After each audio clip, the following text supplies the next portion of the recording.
रानटी जनावरांपासून वाचयात म्हण सत्तरीतल्या संघटित शेतकऱ्यांनी व्हड मेळावो घेवपाचो निर्णय घेतला। रानटी जनावरांनी शेतकऱ्यांची नासधूस केल्या। रानटी जनावरां खातीर शेतकऱ्यांक बरेच नुकसान सोंसचें पडटा। या विशीं सरकाराक कितलेशेच फावटी सांगले, निवेदनां भिटेली, मात सरकारान हाजे विशीं कसलीच पावलां उखल्ली नात। हाजे परिणाम सरकाराक भोगचे पडटले म्हण सत्तरीचे संघटीत शेतकारी मिडिया कडेन उलयल्यात। सत्तरीच्या शेतकऱ्यांनी काणकोण ते पेडणे आणि सत्तरीच्या शेतकऱ्यां खातीर वाळपयच्या लक्ष्मीबाई मेमोरियल हॉलात एका बसकेचे आयोजन केला। RDS गोवातीर वाळपयच्यान दिनेश करपे। आम्ही काही मित्रांनी म्हणजे शेतकरी मित्रांनी ज्यांका रानटी जनावरांपासून आम्ही उद्ध्वस्त झाल्या कारणान, कारण आमची सगळी पिकां नष्ट केल्या कारणान आम्ही साधारणतः वर्षभरा पयलीं गव्हर्मेंटाक ह्या गोवा गव्हर्मेंटाक एक निवेदन दिले। ज्या निवेदनात काणकोणच्या टोकापासून ते सत्तरीच्या टोकापर्यंत सगळ्या जवळजवळ 600 ते 650 सयो, त्याच्याच बरोबर गोवा बागायतदार सारख्या ज्या नामनेचे ज्या संस्था आसात यांचे ग्रामसभेचे म्हणजे ज्या आमसभेचे ठराव, पंचायतींचे ठराव हे सगळे लावून आम्ही निवेदन दिले। आमची मागणी आम्ही सरकारकडे दिली की ही जनावरांपासून आमकां वाचयात, एक तर मारपाक तरी परवानगी दिया किंवा संबंध भारतभरातल्या अनेक राज्यांनी जी ही शेतीक उपद्रव करणारी जी जनावरां आसा तांकां मारपा खातीर जी परमिशनां दिल्या त्याची नोटिफिकेशनां सहीत आम्ही हे निवेदन दिल्ले।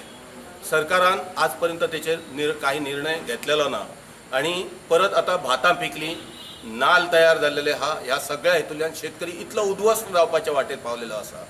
हाचेर बेगिनांतल्या बेगीन निर्णय घेवचो म्हणून एक दबाव आज आता आम्ही सरकारचेर हाडचे खातीर आम्ही सत्तरीतल्यान आम्ही संघटीत शेतकरी पहिली मिटींग आम्ही जी आसा संघटीत शेतकऱ्यांची ती आम्ही एक व्हडलो मेळावो आम्ही आयोजीत करपाचो ठरयला या हेच्या खातीरच। आमच्या सत्तरीत जवळजवळ आयज जर रजिस्टरच जर फार्मरांची संख्या जर घेतली, ज्यांची कृषी कार्डां केल्या त्या शेतकऱ्यांची जर संख्या घेतली जाल्यार 3500च्या वयर आसा रजिस्टर्ड।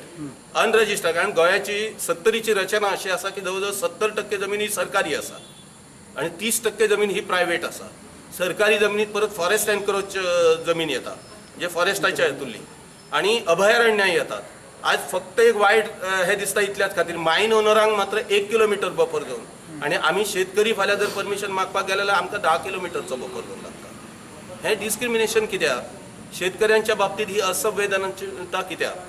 आणि ह्या हेचो खंय तरी एक शेवटी उद्रेक जो आसा आमचो, कारण शेवटी जगा आणि जगू द्या हो जनावरांकूच फक्त हे लागता, आमकां मनशांक लागनाका कितें? आणि हातूंतल्यानच आयज जी प्रक्रिया आम्ही जे करूंक सोदता जे सरकार कडेन निवेदनाच्या स्वरूपात जातले, आता मेळाव्याच्या स्वरूपात आम्ही आमची शक्ती आमची ताकद पावर फेन्सिंग दिल्ली आहे, तुमच्या फार्मर्सांक काय फायदो जायना याचा पावर फेन्सिंगेचो सबसिडी मार्फत दिल्लेलो आहा सरकारान आजपर्यंत त्याच्या खातीर निर्णय घेतले। सरकारान प्रत्येक पावला गोवा सरकारान सबसिडी दिलेली आसा, पूण आयज तुम्ही त्या सबसिडीचो जर विचार केलो, गोवा सरकारची सबसिडी आमचे शेतकऱ्यांचे श्रम, आमचे शेतकऱ्यांचे जे 10-20% जे कितें रक्कम जी लागता ती घातलेली रक्कम ही सगळी जेन्ना ते पीक खंयचेय पीक आसूं जेन्ना कापपाचें जाता, हार्वेस्टिंग जेन्ना करपाचें जाता तेन्ना ही जनावरां खावन वयता।